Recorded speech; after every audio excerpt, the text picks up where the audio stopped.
Hello viewers, Assalamu alaikum. Welcome to my another new videos. This is Sharmin Rumi and in this video I am going to share about some group verbs meaning. So let's go started. And number 1, pick at, khod dhara.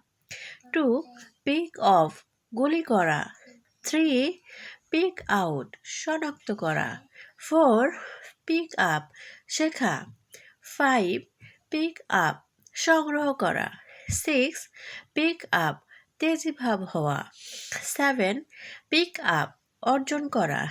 8, pick up, গাড়িতে তুলে নেওয়া. 9, pick up with, সাক্ষাৎ হওয়া. 10, pick up, বন্দি করা.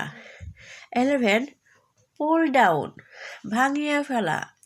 12, pull at, টানিয়া সরানো. So viewers, we notice that in this video some same word but different meaning. So I hope you like my videos and no more today. That's it for my today's video and Assalamu alaikum to all.